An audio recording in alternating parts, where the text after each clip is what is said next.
বন্ধুরা, কদিন ধরে আমার শরীরটা ভালো যাচ্ছে না, সেই জন্য মা, আমি, আমার হাজব্যান্ড চলে এলাম হোমিওপ্যাথি ডাক্তারখানায়।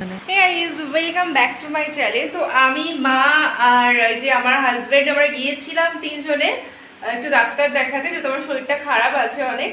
তো সেই জন্য এসেই মাত্র দেখো মশলা মুড়ি বানালাম, চপ কিনে এনেছিলাম, চপ মুড়ি মাখালাম। এর মধ্যে পেঁয়াজ দিয়েছি আর শসা কুচিয়ে দিয়েছি আর একটু টমেটো কুচিয়ে দিয়েছি। কি দেখছো? হ্যাঁ, ও কোমরে হাতটা দিচ্ছিল, ঠিক আছে, তুই মনে পড়েছে আর কোমর থেকে হাতটা সরিয়ে নিল। হ্যাঁ, তো এই দেখো, আর দেখো মুড়িটা বানিয়েছি, দেখো যা গরম পড়েছে, মানে কি বলবো, ডাক্তারখানায় মানে চান করে ফেলেছি পুরো, দেখো। হ্যাঁ, বড় ফ্যান, ভাইয়ের যে ফ্যান, না ও কষ্ট পাবে, তোমরা নিয়ে নাও, আমাদের ফ্যান না।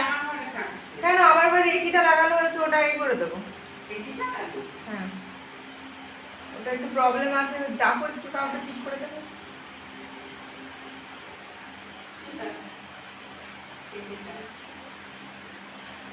কিছু বলবে, কিছু বলবে, মানে ক্যামেরাটা বন্ধ হয়ে যাওয়ার পর ও আমাকে বলবে, ঠিক আছে?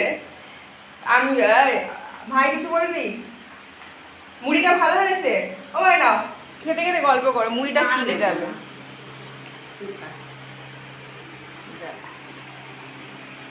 কতদিন পরে খাচ্ছি আমি, যেটাই খাই তোমাদেরকে বলতে থাকি কতদিন পরে খাচ্ছি।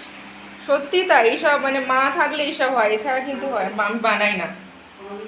যদি সবাই আছে সেই জন্য মশলা মুড়ি করলাম। আর একটু বাজার করে আনলাম, বাজার বলতে সয়াবিনের প্যাকেট আনলাম, মায়ের জন্য দুধ আনলাম, কোল্ড ড্রিঙ্কস আনলাম, আর বিরিয়ানি কালকে মা যেহেতু করবে তার মশলাপাতি একটু কিনলাম। তোমার বয়স হয়ে গেছে।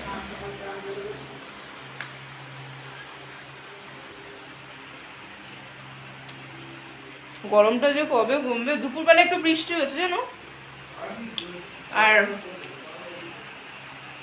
আর বৃষ্টি হয়েছে তবু মানে গরম কমছে না।